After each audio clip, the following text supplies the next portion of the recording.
to the flag of the United States of America and to the republic for which it stands, one nation, under God, indivisible, with liberty and justice for all.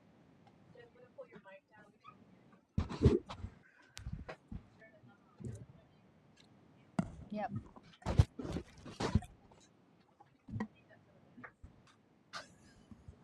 Thank you. It's been a little while, hasn't it? Yes. Well, I'm also the one that does the minutes, so that's why she's being a smart. Okay, welcome to the July 15th meeting of the BZA. Can we have roll call, please? Here. Here.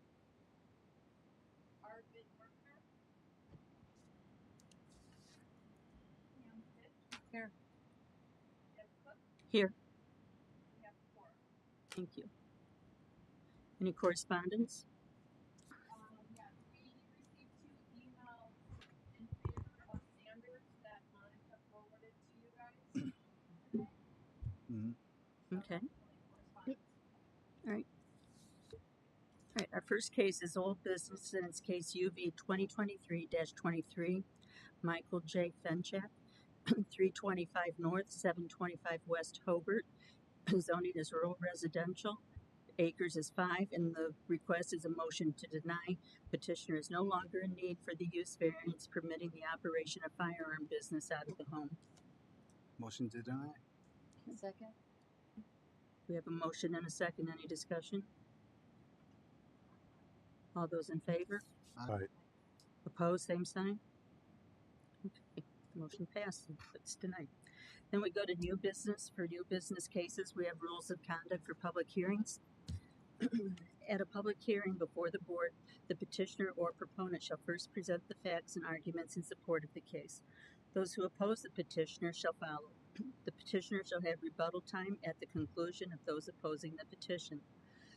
Those opposed shall then be allowed a total maximum of 10 minutes to rebut any new statements made by the petitioner in this rebuttal. It should be within the discretion of the board to impose any time limitations on either the petitioner or respondent, and to limit public comment to those determined by state statute to be interested parties. Written remonstrances shall be accepted by the board, but need not be read into the board's record. This then concludes the public hearing. To maintain orderly procedure, each side shall proceed without interruption by others. All materials presented by the petitioner and or remonstrators or supporters to the petition, including photographs, shall become property of the board and part of the record. When we get to the public hearings, we have a microphone over here and here, so your name will be called, or you'll raise your hand and I'll call on you to come up, whichever way it goes. And then we ask that you come to the microphone, and before you start talking about what you want to say for the case, we need your name and address. It's important that we have that so that we can clearly put it in the minutes. And address all your comments to the board, and then after everyone has asked their questions, the petitioners will go ahead and respond to give you the answers. So, our first case is UV 2026-36, John Sanders. The location is 3 East, 900 North in Chesterton. The zoning is R1, low density single family residential.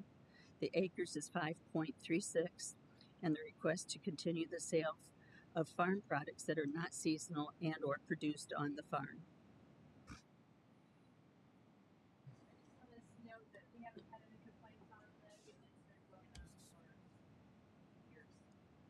Looks like originally was 2010. Yep. State your name and address for the record and the reason why you need the variance still. My name is John Sanders. My address is 3 East, 900 North, Chesterton, Indiana. We have a small farm store where I sell my own raw milk, and we sell other products there. If it wasn't for the variance and having my store, I would not be able to have my business and milking cows. So I've milked cows for 50 years, and hopefully I can continue for another 5 to 10 years. And hopefully my store can serve our neighborhood and the public for many more years. So I'm asking for another 5-year variance if possible. Thank you, John. Nobody signed in to speak on this case, but we did, as Chrissy mentioned earlier, we did get 2 letters of support. Is there since nobody signed in, is there anyone in the audience that didn't sign in that wants to address this issue? Okay, public hearing's closed.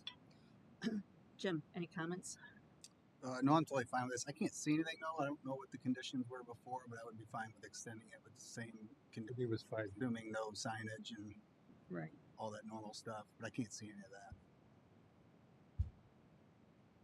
I think there were hours too. Has anything changed? No, Proper. I do not plan on expanding my business, so So the hours of operation were 8 a.m. to 10 a.m., 3 p.m., 5 p.m. 5:30.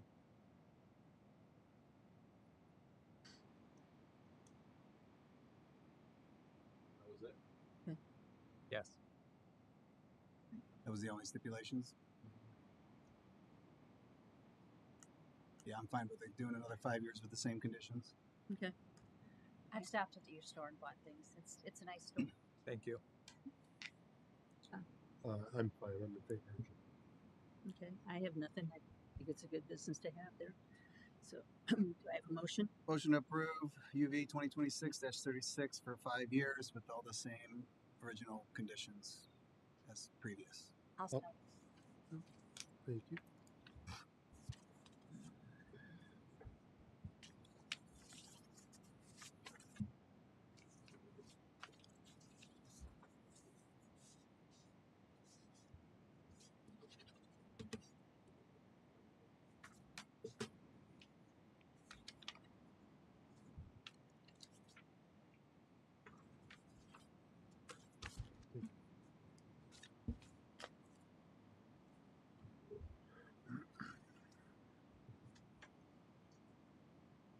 Voting is as follows for case UV-2026-26. Bob Liliana, yes. Pam Fish, yes. Deb Cook, Jim Carita, and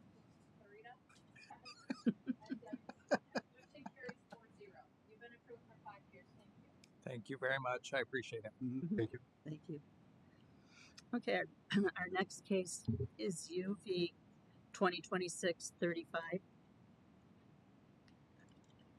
The applicant is Nancy Calafate. The location is just south of Lakewoods Terrace subdivision on Calumet Avenue in Valparaiso. The zoning is R1, low density, single family residential district. The acres is 4.05. The request is to allow the operation of a farmer's market.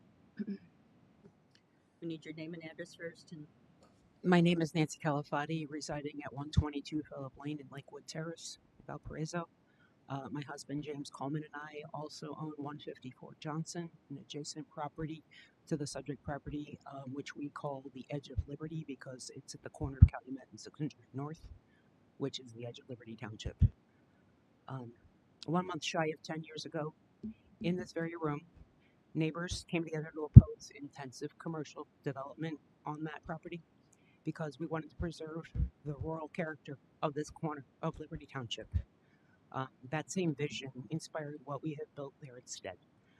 Over the last decade, we've invested our own time, labor, and resources into creating a small agricultural property centered around seasonal local produce, community gardening, pollinator habitat, and seasonal gatherings that connect people with local growers, food producers, and artisans.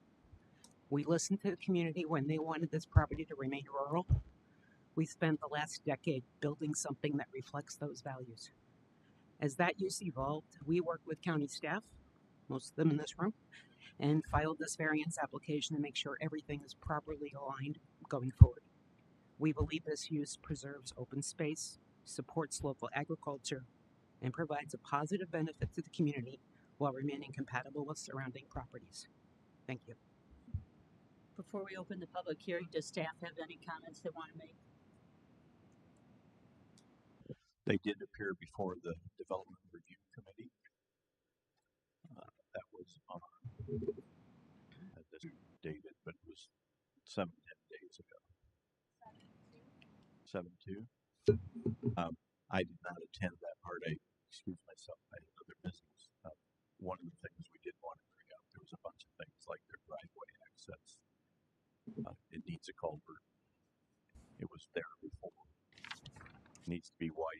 based on their use, means a culvert permit needs to be applied for. That came from the highway engineer.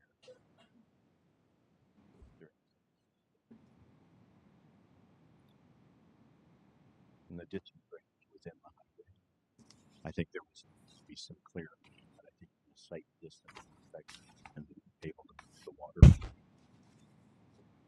And then, if memory serves, we had a pre-app meeting. You had Yeah. portable buildings put on the property. You had, Well, if you could explain that to them. yeah, we purchased run-in sheds to work for our farm stand. And we were going to get them permitted, but you had recommended that we waited until we got the variance to see how that fit in. We will take care of the permits immediately after we are either approved or denied. And as you can see on the map, they are zoned R1. Now they say it's a farm operation. Is it construed as truly agricultural? I think that they're exchanging money for people to attend events and things like that on your property. There is a fee that we charge vendors to help defer the costs of the advertising and the porta potty that we rent for there. It's a very, very low fee. And then there is, we sell produce at our farm stand. So there is a revenue operation as well. There's a You have a revenue generating operation, small as it may be. small as it is, so yes, break even revenue generating, yes. Okay. Good. That's all. Okay. We have a few people that did sign in to talk tonight. I'll remind you, microphones on each side, name and address before you start talking about the case. The first one is Susan Wickman.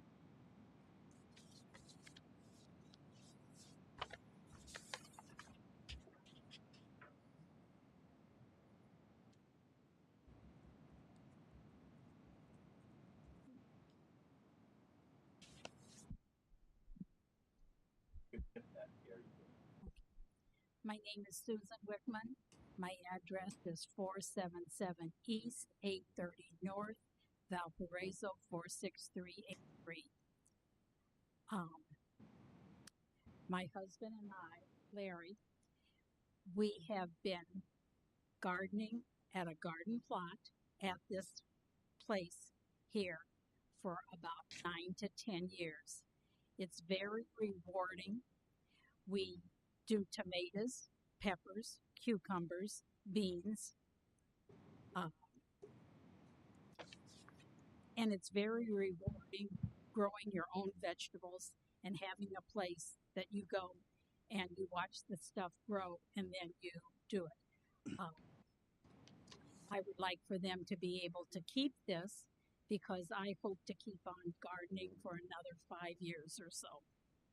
And I hope you vote yes because it gives people our age a place to go, a place to do this that we would not have the opportunity where we live in Jackson Township there. Okay? Thank you. So please vote yes. Thank you. And my tomatoes are good. And I'm Larry Wickman, and I agree with Susan. And we've had a lot of fun. We've enjoyed, and we share, and everybody comes together. So it's really nice. Thank you. Linda Duttlinger.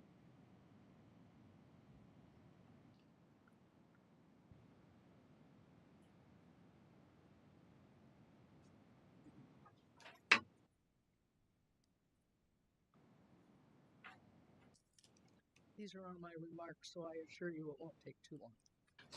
My name is Dr. Linda Duttlinger. I'm a retired professor from Purdue North Central, and I've been working as a craft person.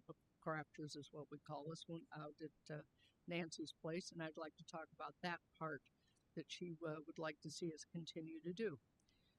I taught at PNC, you wanted my address, 3743 East State Road 10, Wheatfield. Now, for 30 years, I drove through Valparaiso, going and coming to work 5 days a week. I do all my banking here, all my med work here, all my shopping here, and a good deal of my paycheck stays in Valparaiso.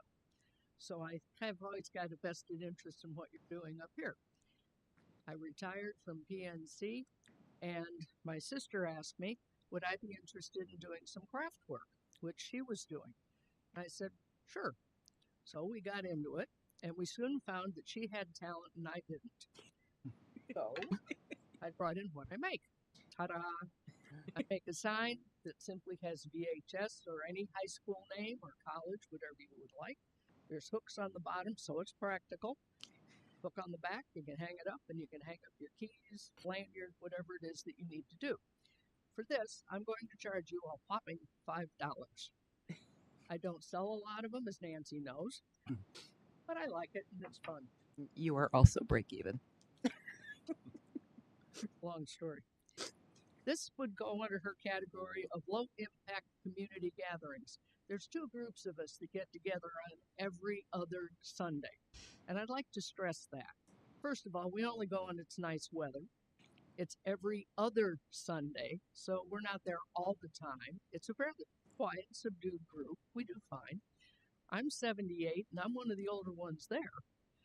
But there's a lot of folks who are coming that are trying to make extra money for groceries, extra money for gas so they can get to work on Monday morning. And we do have folks that come out and put forth an incredible amount of effort. I have seen talent out there that you would be hard-pressed to find anywhere else. We've seen most of our crafters are women, and we've seen people who knit, sew, crochet, and this year I think we've got 2 or 3 cooks that are doing a booming business out there. It's a chance to get your stuff out there and see what people are willing to pay for. And a lot of us have been doing it for some time. I've been at it now for a little over 6 years. The other group we have are customers. We have a nice flat area. They can drive in. There's a parking area off the road. So they park, they come out, they come over, and they take a look at our craft items. What they will then do is just sit around and talk for a little bit. Nancy usually is able to have a food truck out there for us during the day, and folks can stop and get a cold drink if they're so desired. We have got a few other things going on, and people will just sit around and watch. It's a nice place to come if you're in a stroller or if you've got a walker. And we are more than welcome to have anyone who wants to come out and see our work. The other thing I would like to point out is that, as I said, I've been there now for about 6 years. I found Nancy and James to be excellent hosts. They take good care of us, and I would like very much to see this to continue. We have gone up in the number of crafters that we've had since I started. When I started, there were maybe 8 to 10 of us. This last weekend, we had 22? 20. So we are getting more and more people. And I really think part of the issue is the economy. But it does give us an opportunity to bring in a variety of crafts. And they've only got one rule with the crafts. You've got to make them yourself. You can't go buy them at Dollar General, raise them $2 and try to resell them. It doesn't work that way. And it's a rule that almost all of us that come out there can live with. So I'd like to thank you. If you have any questions, I would be more than happy to answer them. Thank you. Thank you.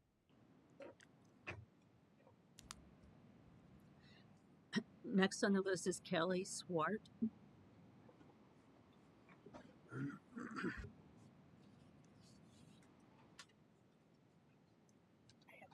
Write mine down.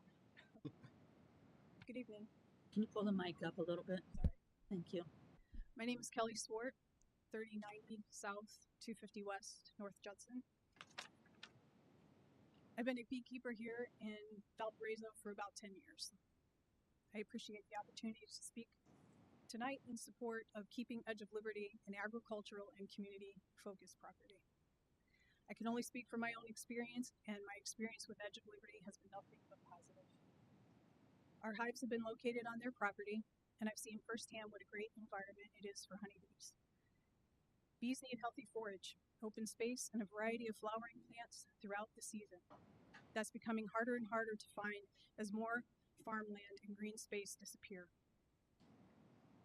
People often think honeybees are only important because of the honey that they make, but their biggest job is pollination. They help pollinate fruits, vegetables, flowers, and many of the crops that we all depend on. Healthy pollinators mean healthier gardens, healthier farms, and healthier environment for everyone. That's why places like Edge of Liberty really matter. It's more than just open land. It's land that's being cared for in a way that supports agriculture, wildlife, and pollinators while giving people a place to connect to the outdoors. I've also seen the positive impact of the seasonal craft fairs and community events that they host. The events aren't just places for people to shop. They're opportunities for small businesses to be seen. Many of the vendors are local farmers, beekeepers, bakers, artisans, and craftspeople who put a lot of time and heart into what they do. Events like these give them a chance to meet customers face to face, grow their businesses, and keep money circulating in our local community. Just as importantly, those events help people learn. I watch families stop and ask questions about the bees. Kids get excited when they see the apiary or an observation hive and learn how honey is made. Visitors learn about pollinators, gardening, farming, and where their food comes from. In a world where so many people are disconnected from agriculture, those experiences matter. You can't really put a price on that kind of education. I also think it's important to preserve the real character of this area. Once farmland and open spaces are gone, they're gone. It's much harder to get them back than it is to protect them now. From everything I've experienced, Edge of Liberty has shown that agriculture and community can go hand in hand. They've created a place that supports local producers, provides habitat for pollinators, offers educational opportunities, and brings neighbors together through low-impact events that fit the character of the area. As someone who has worked with honeybees for the past 10 years, I know how important land like this is, not just for beekeepers, but for everyone. Healthy pollinators support local agriculture. Local agriculture supports our community. And places like Edge of Liberty make that possible. I hope you'll consider the long-term value of this property and what it provides, not only for agriculture land, but as a place that supports education, conservation, local businesses, and the real character that makes this community special. Thank you for your time. Thank you. Steve Charnas.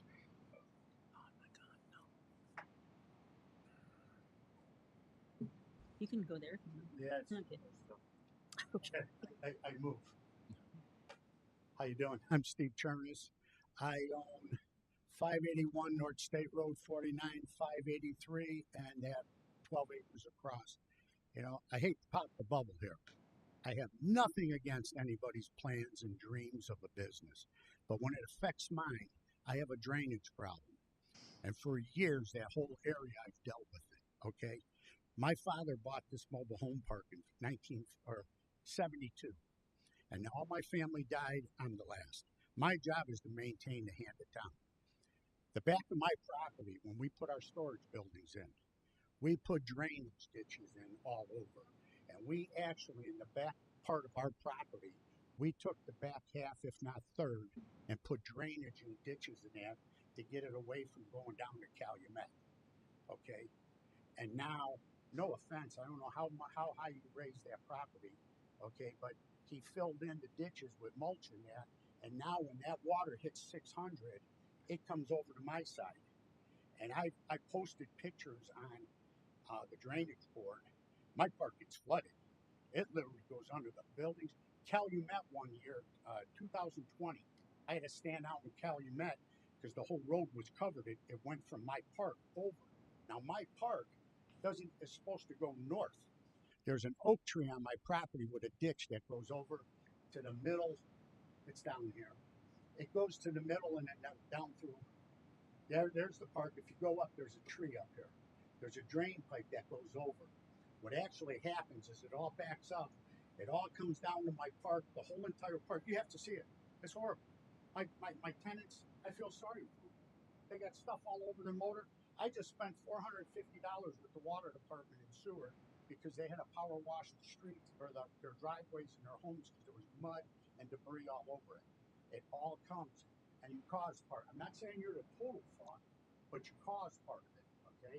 Now my cousin, I've had a lot of medical issues, part of my colon out, everything. And my cousin went over to represent me, and he kind of treated him like crap. He didn't even care what he had to say. No, But I do know neighbors around there are complaining about their basements flooding. So my concern is this: I have nothing against what you're doing. Nothing. Oh, I have nothing against what you. It's to the board, not to them. Oh, I have nothing against what they're doing. But I know as a businessman, and I had Charters Heating for 42 years. When I go to do something, I have to worry about other things around me, drainage and what have you. Okay, and that's kind of how I feel here. It's okay what he's doing. I think he needs to put a drainage ditch or something to suppress that water, because now he's putting stone driveways, buildings. Now, stone, I know it doesn't affect absorption, but once it's compact for parking in that, now it's no longer. And I'm telling you, if you talk to all the people there, that water's flying across 600 there. And that's all my complaint is. You need to suppress your property from everybody else's. That's the only complaint I have. Now, as far as the businesses they're running, I tell all the people over there, I really don't care. That's his property. Let him do what he wants. If you have a problem, you fight for it. I only care about the drainage.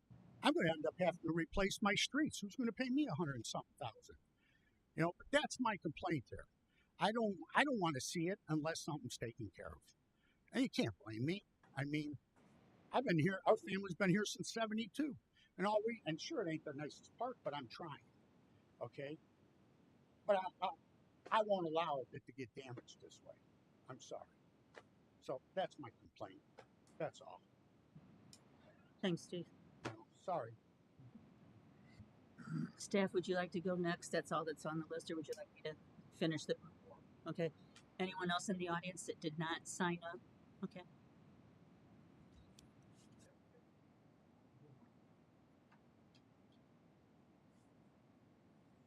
My name is Barbara Melcher. I live at 139 Johnson Drive. Nancy and James were selling fruit and veggies out of their house. My grandkids love it. I am one of the original. I'm gonna cry. Then we did it so my daughter had something to do, and it's if there's something wrong, they're gonna fix it because we have built. We went from 3 canvases or canopies to 20, and it's a family. People check in, so anything that they need to do to continue it, I know they're going to do it. I mean, if they did something wrong, it was unintentional. They have improved that land. They've helped the whole neighborhood come together, and that's all I have to say. Thank you. Thank you. Anyone else that didn't sign in but wants to talk? Okay. Do you want to go next, or do you want me to have them answer? Okay. If you'd like to answer any of the. I do want to answer one thing. My husband's very passionate about this, so I just wanted to make sure I said that Mr. Charney said that we built up with wood chips. We built up at the top of the grade to keep the water from running down into the ditch. Over time, potentially, some of those wood chips fell into the ditch, but there never really was any ditch there. Any ditch that we've had along that road was caused by like utility trucks making ruts. There was no actual ditch. There was no culvert. The driveway that we had was within appropriate width. It was pre-existing. James did try to get it permitted, and he was told it was taken care of. And any width increase was actually caused by snowplows. And you just basically fill that in a little bit as they get expanded. So we are a little bit wider than an R1 is allowed to have, but we can certainly bring that back. We are planning on doing the expense necessary to put a culvert in under this driveway, but not if we don't get a reasonable insurance that we can continue the craft fair, because we don't need a parking lot without a craft fair. We don't even need a driveway without a craft fair. We can run a farm stand from our house again. Like, we would just stop.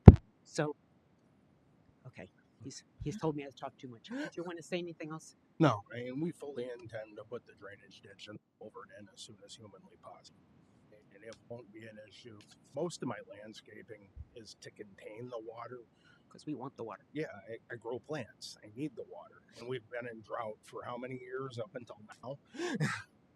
And I think the complaint was a little over-exaggerated. Is very rarely do we get enough water to ever even touch the street. And it mainly comes in from the higher highway 49 and through the cemetery and runs down to the street. Yeah. So most of the water is coming from the other side of the property. From 600. Right. And you can clearly see it running when it rains. So, and we will do what we have to fix any issues on our end.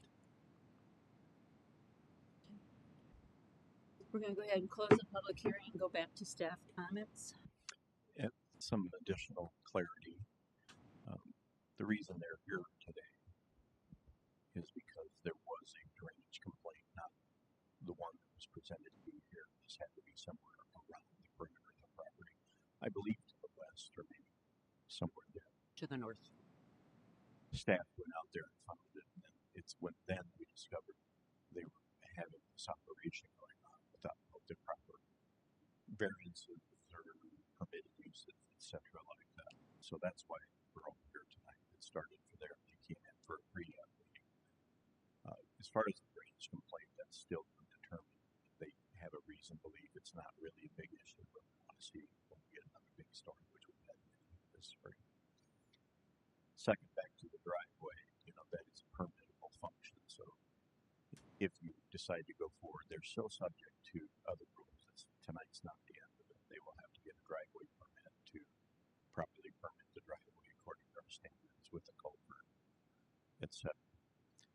As far as the mulch, the one thing I didn't mention is that they did do along the highway, along our right of way, they did put mulch along the bank. I assume that was for stabilization and not having the mold.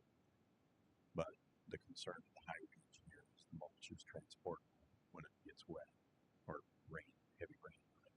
It's now washing into what ditch we have. So that was a concern of the highway department.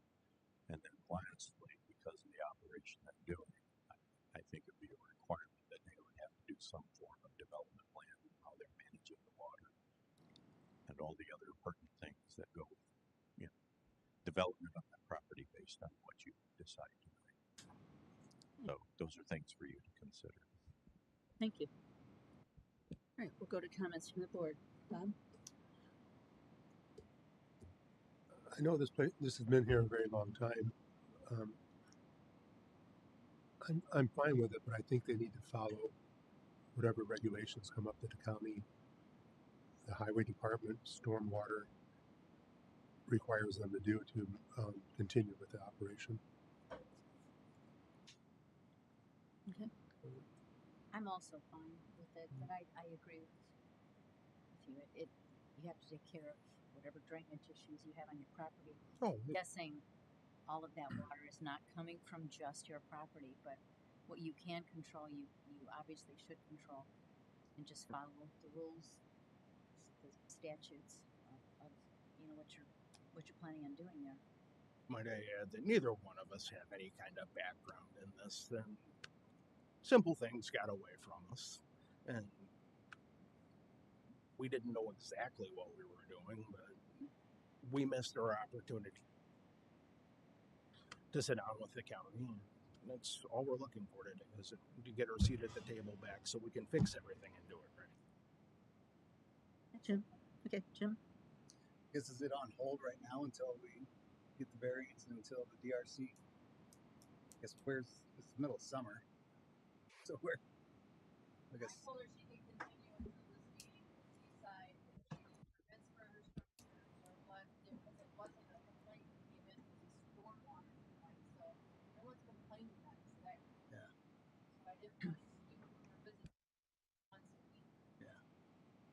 I don't have a problem at all with the business. Yeah. Mhm. Well, I have a question for you, Mike, actually.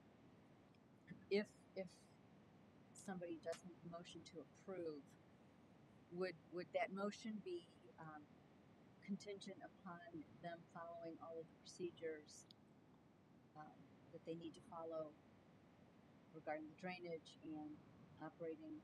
The development plan, the drain, What? the driveway permit, yes, it would be all contingent on that. Okay. Okay. We're just like a development plan to see how the layout's going to be, how they're coming in, where the parking's going, where the parking's set up. We have nothing. In addition to that, they've now got additional structures that they didn't have before too. So that's all covered by what we do up in the planning office. We can take care of all that. And if they need variance, it'll be something they'll have to deal with. But would that be part of the motion to be contingent on doing everything the county requires them to do? Or no, are we just gonna say this and let the county take it from there? Say we approve, we allow the operation of the farmer's market, then the county goes ahead on their own and takes it from there?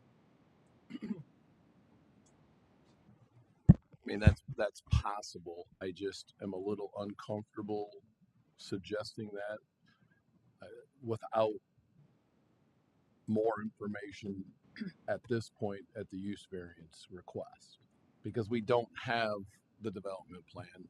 We don't know.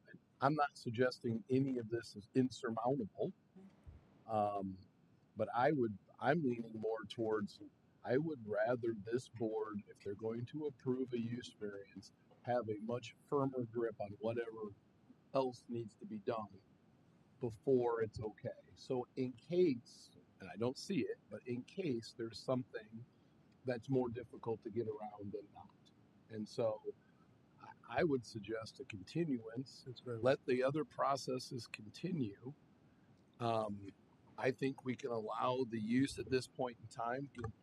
The petition's pending. We're aware of it. It's in process. It hasn't been denied. They are only going, from my understanding, once every other week. Is that correct? Yes.